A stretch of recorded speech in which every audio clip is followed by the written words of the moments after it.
Russell Wilson. Harry, if I were to say Russell Wilson will be a starter for an NFL team week 1 of this coming season, is that fact or fiction? Greeny, I'm going to go fact with this one, and I'm going to start at number 3 with the New England Patriots. If they decide to take a wide receiver there or move back in the draft and get more draft capital, you can bring in Russell Wilson to be a bridge gap, to be able to allow your young quarterback to be groomed. You look at Atlanta at number 8, they need a quarterback. You look at the Vikings at 11, you look at the Denver Broncos at 12, and also the Raiders at 13. All of those guys are going to need quarterbacks, especially the Vikings, if they don't re-sign Kirk Cousins. So if you want to draft a young quarterback at that area in the draft, you can use Russell Wilson as a bridge gap to be able to allow your young quarterback to sit for a year while he plays in 2024.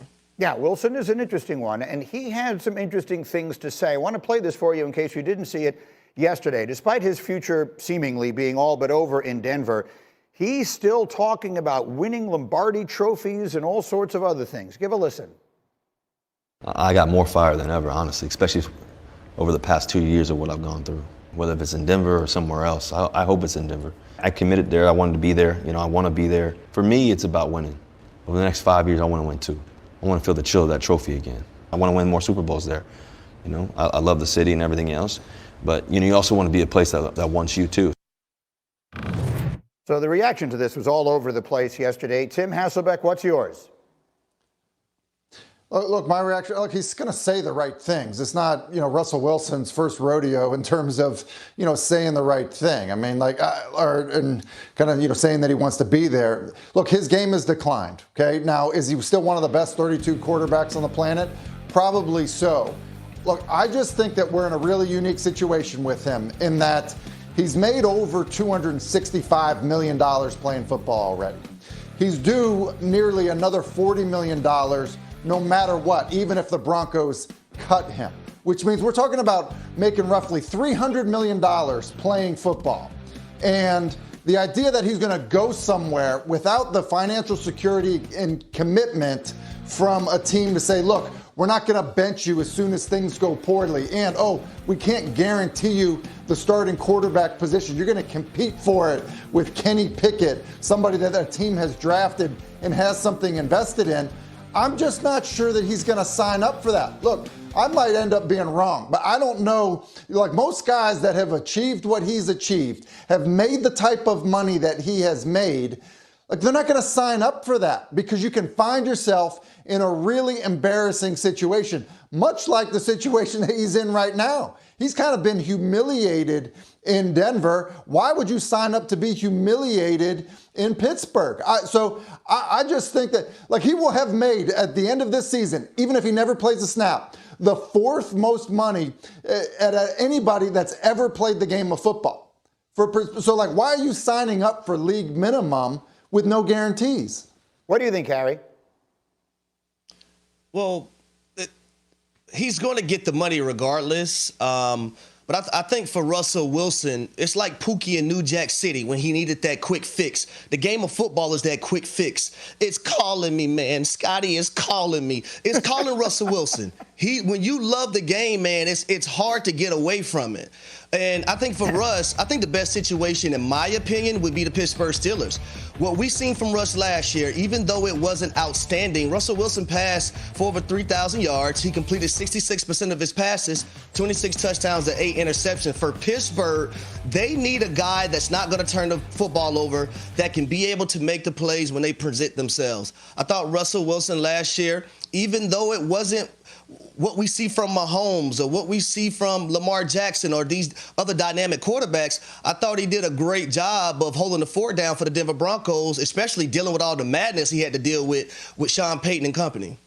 Everything just felt wrong, right? I mean, there was nothing about, about that situation that has felt anything but awful, seemingly from the moment that he got there. What does the league, the people you talk to, what do they expect to happen? Yeah, I think it's a big mystery, and for the reasons that these two guys outlined. I think, Tim's point is an excellent one, and Harry's pushback is, well, if he really loves football, then he would go play somewhere just to do it.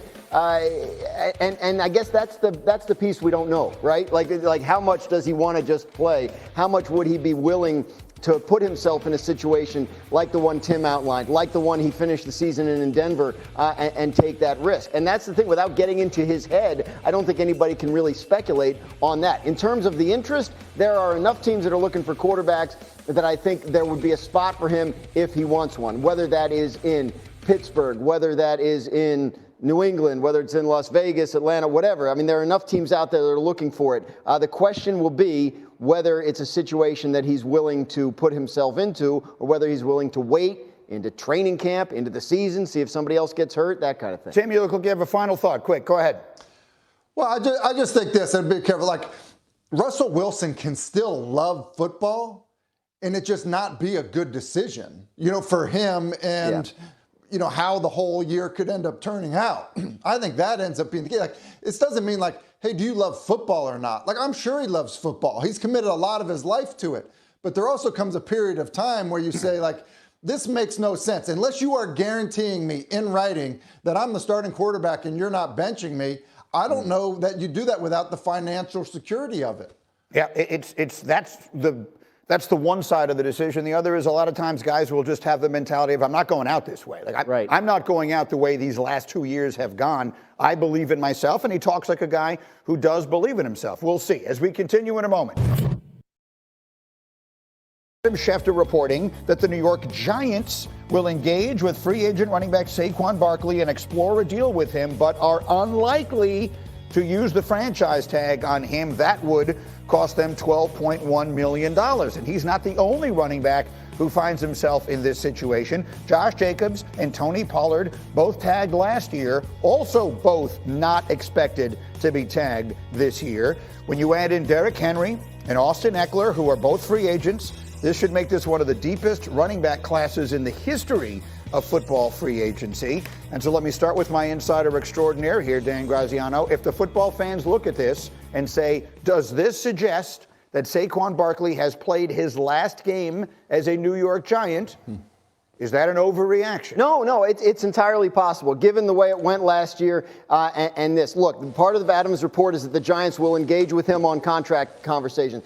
I would advise him to listen to them because this year's running back market is going to make last year's running back market feel like NBA free agency. I mean, like, it is all the market factors that drive down prices for these guys are still present, and the market is now flooded with big name guys that we all just saw up on that screen. It's going to be tough. But yes, I think there's enough history with Saquon and the Giants right now, enough dissatisfaction on his end with how things went last year, that it's more likely than not that he goes somewhere else and finds the deal, or finds something close to the deal that he wants. All right, so that would be the end of an era for the New York Giants. He is their fourth all-time leading rusher. He has been the face of their franchise for several seasons in a row right now. But there is another era of New York Giants football that could come to an end soon.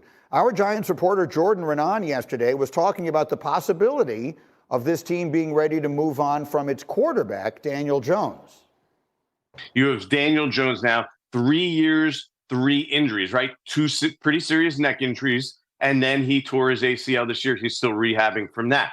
So when you're looking at it from the Giants' perspective, are general manager Joe Schoen and coach Brian Daboll willing to risk their professional careers with a quarterback with that injury history? I've been told by multiple sources that the Giants, if the situation presents itself correctly, the Giants would be at least seriously willing to look at the quarterback position.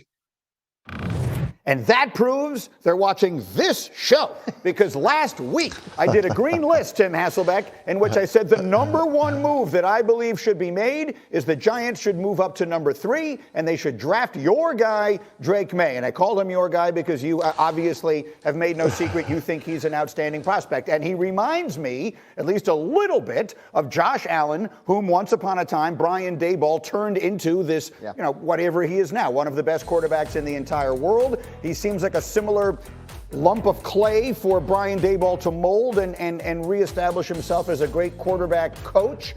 This feels like a move that makes all the sense in the world to me. Tim Hasselbeck, what do you think? Yeah, I agree, Greeny. And listen, I think part of your thought process on it was, based on kind of the report we just heard from Jordan, and like Daniel Jones hasn't been healthy. So whatever you think of him as a player, fine, but he's not available. It's a little bit like the Jimmy Garoppolo situation with Daniel Jones, where you say, look, if you keep getting injured, we got to make a move anyway. So there's that factor. And then you bring in the Brian Daboll factor, which is, look, the seat's going to be pretty hot. And so the best way to kind of save your job, keep your job if you're a head coach, is to have a young quarterback that's trending in the right direction as a player. So getting your hands on a really good prospect, which I certainly think Drake May is, and if he ends up being the guy that's available at 3 because people think otherwise in terms of the other 2 prospects, I think it just makes complete sense, and you've got to be ready